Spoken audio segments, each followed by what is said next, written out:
بسم اللہ الرحمن الرحیم۔ السلام علیکم دوستوں، نیو ناول تڑپ دل کی رائٹر رمشا حیات قسط نمبر 1 پیش خدمت ہے۔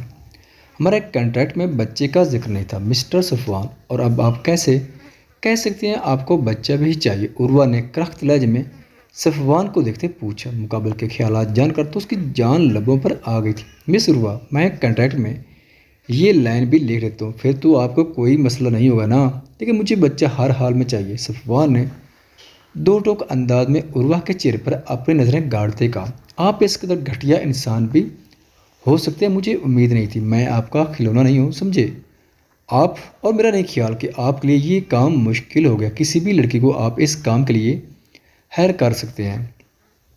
عروہ نے تمسخرانہ انداز میں صفوان کو دیکھتے کہا، جس کا ذلت اور توہین کے مارے چہرہ سرخ ہو رہا تھا۔ ٹھیک کہا مس عروہ، میرے لیے مشکل نہیں ہے، لیکن مجھے کسی اور سے نہیں بلکہ آپ سے بچہ چاہیے، تمہارا اور میرا پیار سا بچہ جو میرے جیسا ہوگا۔ صفوان نے تیکھے لہجے میں عروہ کی آنکھوں میں دیکھتے مزید کہا، نکاح میں ہو تم میرے اور میں کچھ بھی کر سکتا ہوں، تم مجھے روک نہیں سکتی۔ صفوان نے آنکھوں میں چمک لیے عروہ کے سرخ چہرے کو دیکھتے ڈٹائی سے کہا، اگر آپ نے میرے قریب آنے کی کوشش کی یا مجھ سے زبردستی کرنے کی کوشش تو میں اپنی جان لے لوں گی۔ عروہ نے انگلی اٹھائے صفوان کو تنبیہ کرتے اپنے قدم پیچھے لیتے سرد لہجے میں کہا۔ صفوان اس کی طرف ہی آ رہا تھا، ٹھیک ہے مجھے انتظار رہے گا جنم کہ کب تم اپنی جان لیتی ہو، لیکن ابھی صفوان نے عروہ کے قریب پہنچتے اسے کمر سے پکڑ کر کھول کے قریب کرتے اس کے کان کے پاس جھکتے سرگوشی نما انداز میں بات کو ادھورا چھوڑتے گھمبیل لہجے میں کہا، اور اس کی بات کا مطلب سمجھ کر عروہ کی آنکھیں خوف سے پھیل گئی تھیں۔ سر آپ کو دادا جان بلا رہے ہیں۔ ملازم نے کمرے میں داخل ہوتے خود پر پرفیوم چھڑکتے خان کو دیکھتے نظریں جھکا کر کہا، وہ جو خود کے عکس کو آئینے میں دیکھتے چہرے پر سنجیدگی لیے کھڑا تھا اور اس کی نظریں اپنے ہاتھ میں پکڑی پرفیوم کی بوتل پر جمی تھی۔ اس نے بنا مڑ کرخت لہجے میں کہا، میری اجازت کے بنا تم اندر کیسے آئے؟ خان نے بھاری لہجے میں کہا، سوری سر، وہ مجھے خیال نہیں رہا، مجھے معاف کر دیں۔ ملازم نے جلدی سے نظریں جھکائے گھبرائے ہوئے لہجے میں کہا، تمہاری آخری غلطی سمجھ کر معاف کر رہا ہوں، کیونکہ تم دادا جان کے پرانے اور وفادار لوگوں میں سے ایک ہو، اگر کہ اگلی بار تمہیں غلطی معاف نہیں کی جائے گی۔ خان نے سنجیدگی سے اپنا کوٹ پکڑتے کہا اور کمرے سے نکل گیا۔ ملازم جو سانس روک کے کھڑا تھا اس نے جلدی سے اپنا سانس بحال کیا۔ خان کتنا خڑوس اور غصے کا تیز انسان تھا، گھر میں سب لوگ جانتے تھے اور کافی ملازمین کو وہ نکال چکا تھا۔ وہ زیادہ کسی سے بات بھی نہیں کرتا تھا، بلکہ اس کی سرد آنکھ ہی مقابل کو خاموش ہونے پر مجبور کر دیتی تھی۔ کہاں جانے کی تیاری ہے خان؟ دادا جان نے خان کو تیار دیکھتے ماتھے پر سلوٹے لیے سنجیدگی سے پوچھا، ایک ضروری کام کے سلسلے میں جا رہا ہوں۔ جان نے دادا جان کو دیکھتے کہا، آج ہمیں تمہارے سسرال جانا ہے، کیا تمہیں یاد نہیں ہے؟ دادا جان کی آواز اونچی ہو گئی۔ سامنے کھڑا شخص ہمیشہ اپنی من مانی کرتا تھا اور ان کے صبر کا امتحان لیتا تھا۔ یاد ہے دادا جان، اس لیے تو باہر جا رہا ہوں، خان نے بے تاثر لہجے میں کہا۔ دادا جان اس کی صاف گوئی پر حیران ہوئے تھے۔ اپنے سسرال والوں کے سامنے تم ہمیں شرمندہ کرنا چاہتے ہو؟ آخر تم چاہتے کیا ہو؟ اگر تمہیں اس لڑکی سے شادی نہیں کرنی تو رشتہ ختم کیوں نہیں کر دیتے؟ کیوں اس لڑکی کو اپنے نام سے باندھ کر تم نے رکھا ہوا ہے؟ جب سے واپس آئے ہو ایک بار بھی تم اپنے سسر سے ملنے نہیں گئے۔ دادا جان نے سرد لہجے میں کہا، آپ لوگوں کو ہی تو شوق تھا دونوں خاندانوں کو ایک ساتھ جوڑنے کا، تو اب مسئلہ کیا ہے؟ خان نے سامنے دروازے کی طرف اپنی نظریں گاڑتے پوچھا۔ خان، تم کرنا کیا چاہتے ہو؟ کیا وہ لڑکی ساری زندگی تمہارے نام سے جڑی رہے گی؟ ٹھیک ہے، اس رشتے میں تمہاری مرضی نہیں تھی، لیکن اب میں تمہاری اس خاموشی سے تنگ آ گیا ہوں۔ یا تو سیدھے طریقے سے شادی کرو یا اس لڑکی کو اپنے نام سے جڑے رشتے سے آزاد کر دو۔ دادا جان نے دو ٹوک انداز میں کہا، آزاد ہی تو نہیں کر سکتا دادا جان۔ خان نے لہجے میں نفرت لیے کہا اور پھر وہاں بنا دادا جان کا جواب سنے وہاں سے چلا گیا۔ دادا جان نے بے بسی سے اپنے پوتے کو دیکھا تھا، وہ خود نہیں جانتے تھے کہ وہ چاہتا کیا ہے۔ صفوان بیٹا، کہاں جا رہے ہو؟ اپنے بھائی کو بھی ساتھ کھیلنے کے لیے لے جاؤ ورنہ وہ میرا سر کھائے گا۔ صفوان کی امی نے اپنے لاڈلے کو دیکھتے کہا، جو ہاتھ میں گیند پکڑے باہر جانے کی تیاری میں تھا، ماما وہ میرا سارا کھیل خراب کر دیتا ہے، میں اسے ساتھ لے کر نہیں جاؤں گا، اور ابھی اسے کھیلنا بھی نہیں آتا۔ صفوان نے منہ بسرتے اپنی ماں کو دیکھتے کہا، جو اپنے بیٹے کی بات سن کر ہنس پڑی تھی۔ بیٹا جب آپ چھوٹے تھے تو آپ کو بھی کھیلنا نہیں آتا تھا، لیکن آپ کے پاپا پھر بھی آپ کے ساتھ کھیلتے تھے، تو اب اگر آپ کے بھائی کو کھیلنا نہیں آتا تو آپ اسے سکھا دو، پھر دونوں بھائی مل کر کھیلنا۔ صفوان کی امی نے پیار سے سمجھاتے ہوئے کہا، ٹھیک ہے ماما، میں اسے ساتھ لے جاتا ہوں۔ صفوان نے اپنی ماں کو دیکھتے مسکرا کر کہا۔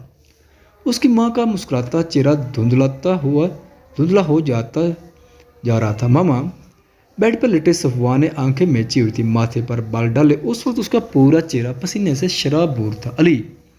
صفوان چیختے ہوئے نیند سے جاگا اور گہری سانس لیتے سامنے دیوار کو دیکھنے لگا جو اندھیرے کی وجہ سے نظر نہیں آ رہی تھی۔ پورا کمرہ اندھیرے میں ڈوبا ہوا تھا، کھڑکی سے چاند کی روشنی کمرے میں جھانک رہی تھی۔ صفوان نے گہرا سانس لیتے سائڈ ٹیبل پر پڑے جگ کو اٹھایا اور گلاس میں پانی ڈال کر ایک ہی سانس میں سارا پانی پی گیا۔ پرانی اور تکلیف دہ یادوں نے آج تک اس کا پیچھا نہیں چھوڑا تھا۔ اس کا بھائی بار بار اس کے خواب میں آتا تھا، کاش وہ اس وقت اپنی فیملی کو بچا سکتا تو آج حالات کچھ اور ہوتے۔ بہت انتظار کر لیا میں نے، اب باری بدلہ لینے کی ہے۔ وہ لوگ سکون سے کیسے رہ سکتے ہیں جنہوں نے مجھ سے میری ساری خوشیاں چھین لیں۔ صفوان اب کسی کو نہیں چھوڑے گا، کسی کو بھی نہیں۔ صفوان نے غصے سے ہاتھ میں پکڑے گلاس کو دیکھتے کہا اور اپنا موبائل پکڑے ٹیرس کی طرف چلا گیا، کیونکہ اب اسے نیند تو آنی نہیں تھی اور پھر سے اس نے پوری رات جاگ کر گزارنی تھی۔ عروہ میری بچی، کیا ہوا؟ تمہاری طبیعت تو ٹھیک ہے نا؟ بلقیس نے عروہ کے پیلے پڑتے رنگات کو دیکھتے حیرانگی سے پوچھا۔ وہ اماں مجھے ایسے لگا کوئی میرے پیچھے آ رہا ہے، میں ڈر گئی تھی، عروہ نے گھبرائے ہوئے لہجے میں کہا۔ میں دیکھتی ہوں، بلقیس نے کہا اور عروہ کو دروازے سے پیچھے کرتے باہر گلی میں نکلتے دیکھا، لیکن دوپہر کے وقت گلی میں کوئی نہیں تھا۔ عروہ پاس والے اسکول میں پڑھانے جاتی تھی، وہیں سے واپس آ رہی تھی جب اسے لگا جیسے کوئی اسے دیکھ رہا ہے۔ کچھ ہی فاصلے پر اس کا گھر تھا، اس لیے پیدل چل کر آتی تھی۔ اس نے اپنے سر پر لی چادر کو تھوڑا آگے کی جانب کیا اور بڑے بڑے قدم لیتی گھر کی جانب چل پڑی، لیکن پھر اسے ایسا لگا کوئی اس کے پیچھے آ رہا ہے۔ اس نے بنا پیچھے دیکھے وہاں سے دوڑ لگا دی اور گھر آ کر سانس لیا، لیکن اس کے پیچھے کوئی بھی نہیں تھا۔ یہ اس کا وہم تھا اور یہ آج کی بات نہیں تھی، ہر دوسرے دن ایسا ہی ہوتا تھا۔ عروہ کو ایسا لگتا تھا کوئی اسے دیکھ رہا ہے یا پیچھا کر رہا ہے، اور کبھی کبھار تو وہ اتنا ڈر جاتی کہ کئی دن تک اپنے کمرے میں بند رہتی۔ بلقیس بھی اس کی وجہ سے بہت پریشان تھی، اس نے کافی علاج بھی کروایا لیکن کوئی فرق نہیں پڑا، اور بلقیس کے پاس اتنے پیسے نہیں تھے کہ وہ کسی بڑے ہسپتال میں عروہ کو لے کر جا سکتی ہے۔ عروہ باہر کوئی نہیں ہے تو منہ ہاتھ دھو کر آؤ، میں کھانا لگاتی ہوں، بلقیس نے سنجیدگی سے کہا۔ نہیں اماں، عروہ نے کچھ کہنا چاہا لیکن بلقیس کے چہرے پر چھائی سنجیدگی کو دیکھتے خاموش ہو گئی اور چپ چاپ اپنے کمرے کی طرف چلی گئی۔ پتہ نہیں یہ لڑکی کب ٹھیک ہوگی، نہ جانے کون سا ڈر اس کے دماغ میں بیٹھ گیا ہے۔ بلقیس نے منہ میں بوڑ بڑاتے ہوئے پریشانی سے کہا اور چھوٹے سے بنے ہوئے کچن کی طرف چلی گئی۔ یہ گھر چھوٹا سا تھا جو 2 کمروں اور ایک کچن پر مشتمل تھا۔ صحن میں ایک چارپائی بچھائی ہوئی تھی، 2 لوگوں کے لیے یہ گھر بالکل ٹھیک تھا۔ بلقیس کے شوہر کی بہت پہلے کیسز کی وجہ سے، کینسر کی وجہ سے موت ہو گئی تھی۔ عروہ کو کچھ ماہ پہلے اسکول میں جاب ملی تھی، شام میں وہ گلی کے بچوں کو ٹیوشن پڑھاتی تھی، گھر کا گزارا اچھے سے ہو رہا تھا۔ بلقیس گھر میں سلائی کرتی تھی لیکن عروہ کی جاب لگنے کے بعد اس نے بلقیس کو منع کر دیا تھا۔ ثانیہ کہاں جانے کی تیاری ہے بیٹا؟ آج تمہارے سسرال والے آ رہے ہیں، تمہیں ہر پر رکنا چاہیے۔ عظمیٰ بیگم نے ثانیہ کو تیار دیکھتے کہا۔ موم کیا فائدہ میرے رکنے کا، کون سا میرا منگیتر بھی ساتھ آ رہا ہے، وہ تو منگنی کر کے ہی بھول گیا ہے کہ اس کی ایک عدد منگیتر بھی ہے، اور مجھے اس کے دادا جان کے پاس بیٹھنے کا بالکل بھی شوق نہیں ہے۔ ثانیہ نے سرد لہجے میں اپنی ماں کو دیکھتے کہا۔ اس کی خالہ بھی ساتھ آ رہی ہیں، وہ کیا سوچے گی؟ عظمیٰ نے پریشانی سے کہا۔ تو کیا ہوا مام، آپ ہیں گھر میں اور بھی لوگ ہیں، میرا یہاں رکنا اتنا ضروری نہیں ہے، میری فرینڈس کی سالگرہ ہے، میرا وہاں جانا ضروری ہے۔ ثانیہ نے اپنے کندھے پر آئے بالوں کو پیچھے جھٹکتے ہوئے کہا اور وہاں سے چلی گئی۔ کیا جواب دو گی میں اس کے باپ کو؟ عظمیٰ نے پریشانی سے کہا۔ ثانیہ کی منگنی کچھ سال پہلے خان سے ہوئی تھی، خان منگنی کرواتے ہی ملک سے باہر چلا گیا تھا۔ اس نے منگنی اپنے دادا کے کہنے پر کی تھی لیکن اب دور دور تک اس کا شادی کا کوئی ارادہ نہیں تھا۔ ثانیہ خان کو پسند کرتی تھی، وہ کسی بھی قیمت پر خان کو چھوڑنا نہیں چاہتی تھی، اس لیے آج تک اس کے نام پر بیٹھی ہوئی تھی، لیکن اب 5 سال گزر چکے تھے۔ خان نے اسے اپنی شکل نہیں دکھائی تھی لیکن اب وہ پاکستان واپس آ گیا تھا، لیکن ثانیہ کو اس بات کا علم نہیں تھا۔ لڑکی اندھی ہو کیا، دیکھ کر نہیں چل سکتی؟ تمہاری وجہ سے میرا موبائل ٹوٹ گیا ہے، اور سمجھو اپنے دھیان موبائل کان سے لگایا مارکیٹ کے اندر داخل ہو رہا تھا۔ سامنے سے آتی ملائکہ سے اس کا زبردست تصادم ہوا اور ارسم کے ہاتھ میں پکڑا موبائل زمین پر گر گیا۔ غلطی دونوں کی تھی، لیکن ارسم اپنا قصور مان لے یہ ہو ہی نہیں سکتا تھا، اور اس کا موبائل بھی زمین پر گرا، اپنی قسمت پر رو رہا تھا۔ ملائکہ نے سہمی ہوئی نظروں سے ارسم کی طرف دیکھا اور ایک نظر پیچھے ڈالی۔ سوری، ملائکہ نے گھبراتے ہوئے لہجے میں کہا اور وہاں سے بھاگنے لگی۔ سوری، ارسم نے غصے سے ملائکہ کو بازو سے پکڑ سامنے کھڑا کیا۔ ملائکہ جو پہلے ہی ڈری ہوئی تھی ولید کے چھوڑنے پر ایک دم کپ کپا گئی۔ اس نے بنا سوچے سمجھے سامنے کھڑے ارسم کے چہرے پر تھپڑ دے مارا۔ وہ شاید پہلے کسی سے ڈر کر بھاگ رہی تھی اور اب ارسم کا اسے چھونا اس کے رہس صبر کو بھی ختم کر گیا تھا۔ ارسم نے بے یقینی سے سامنے کھڑی چھوٹی سی لڑکی کو دیکھا جو ہولے ہولے کپ کپا رہی تھی۔ آس پاس کے لوگ رک کر دونوں کو دیکھنے لگے تھے۔ ملائکہ نے چادر کے پلو کو تھوڑا مزید آگے کیا اور وہاں سے بھاگ گئی۔ ارسم ابھی بھی بے یقینی کی کیفیت میں کھڑا تھا۔ کوئی لڑکی اس پر ہاتھ اٹھا سکتی ہے، وہ بھی بھری مارکیٹ میں؟ اسے یقین نہیں آ رہا تھا اور اس نے اس لڑکی کو ابھی کچھ کہا بھی نہیں تھا۔ چہرہ تو اس نے بھی اس لڑکی کا دین دیکھا تھا جس نے چادر کے پلو سے اپنے چہرے کو چھپایا ہوا تھا، لیکن اس کی ڈری اور سہمی ہوئی کالی آنکھیں صاف نظر آ رہی تھیں۔ ہوش میں آتی ارسم نے اپنے ہاتھ کی مٹھی کو میچتے سرخ ہوتی آنکھوں سے زمین پر گرے موبائل کو دیکھا اور مارکیٹ کے اندر جانے کی بجائے اپنی گاڑی کی طرف چلا گیا۔ تم نے ارسم خان پر ہاتھ اٹھا کر دنیا کی سب سے بڑی غلطی کی ہے لڑکی، اور یہ غلطی تمہیں میں کبھی بھولنے بھی نہیں دوں گا۔ ارسم نے گاڑی میں بیٹھتے سرد لہجے میں کہا۔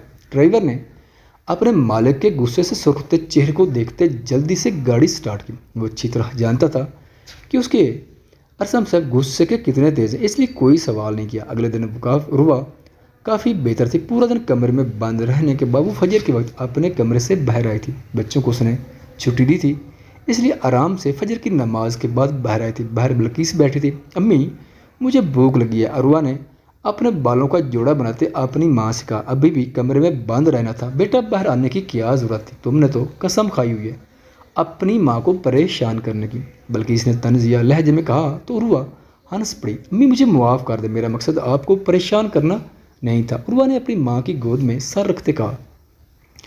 بلقیس جانتی تھی کہ ہمیشہ عروہ ایسے ہی کرتی تھی اور بعد میں اپنی ماں سے سوری بولتی۔ عروہ، بلقیس نے عروہ کے بالوں میں ہاتھ چلاتے دھیمے لہجے میں پکارا۔ جی امی، عروہ نے کہا تو بلقیس نے گہرا سانس لیتے اس کی طرف دیکھا۔ کس سے ڈر کر بھاگ رہی ہو؟ بلقیس کے سنجیدگی سے پوچھے گئے سوال نے عروہ کو کپ کپانے پر مجبور کر دیا تھا۔ کیا مطلب امی؟ عروہ فوراً اٹھ کر بیٹھی اور اپنی ماں کو دیکھتے پوچھا۔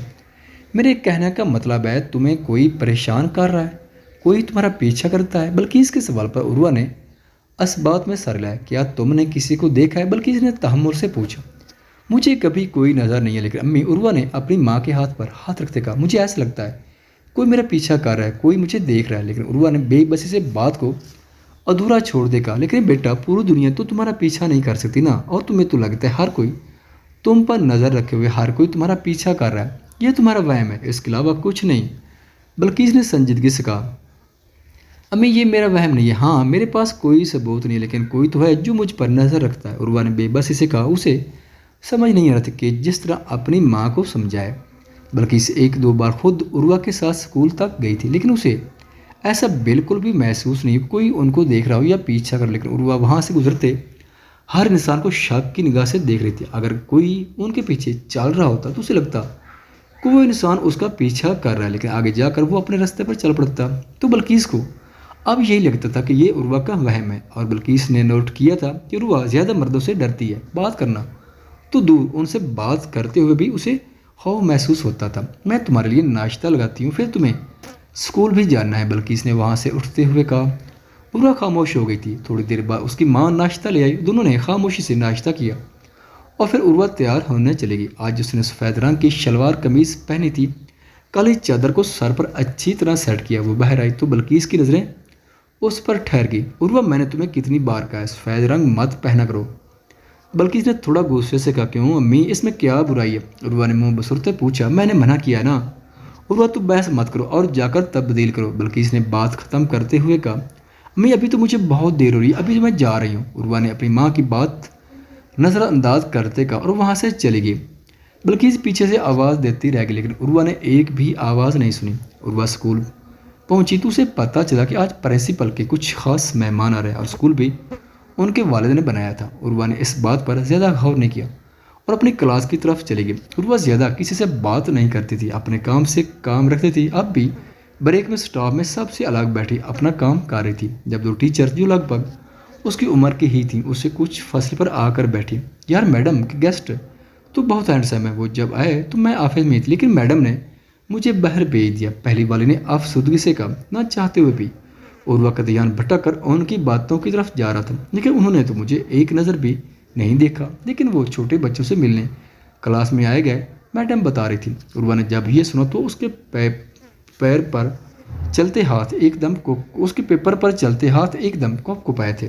وہ نہیں جانتی تھی کہ وہ کیوں اتنا ڈر رہی ہے، لیکن وہ یہ سن کر نہ جانے کیوں خوفزدہ تھی۔ مجھے نہیں ڈرنا، وہ میڈم کے گیسٹ ہے اور یہ اسکول ان کے والد نہیں بنایا تھا۔ وہ کلاس میں آئے گئے بچوں سے ملے گئے اور چلے جائیں گے، اس میں گھبرانے والی کوئی بات نہیں۔ عروہ نے خود کو دل میں تسلی دیتے ہوئے کہا، کیونکہ وہ چھوٹے بچوں کو ہی پڑھاتی تھی، اسے بچے پسند تھے، اس لیے جب وہ انٹرویو دینے آئی تو پرنسپل نے اس سے پوچھا کہ آپ کون سی کلاس کو پڑھا سکتی ہیں، تو اس نے یہی کہا تھا کہ وہ چھوٹے بچوں کو پڑھانا چاہتی ہے اور چھوٹی کلاسز کے لیے یہی ٹیچر کی ضرورت تھی، اس لیے پرنسپل کو بھی کوئی مسئلہ نہیں تھا۔ عروہ نے ٹیبل سے اپنی چیزیں اٹھائیں اور سٹاف روم سے باہر نکل آئی۔ اب سے پیچھے سے ایک بچے نے آواز دی تو عروہ اس کی طرف رخ مڑے، اس بچے کی بات سننے لگی۔ بچے سے بات کرنے کے بعد جیسے ہی عروہ پیچھے مڑی تو پیچھے کھڑے صفوان کے سینے کے ساتھ زور سے جا ٹکرائی، اس کے ہاتھ میں پکڑے پیپرز زمین پر گر گئے تھے۔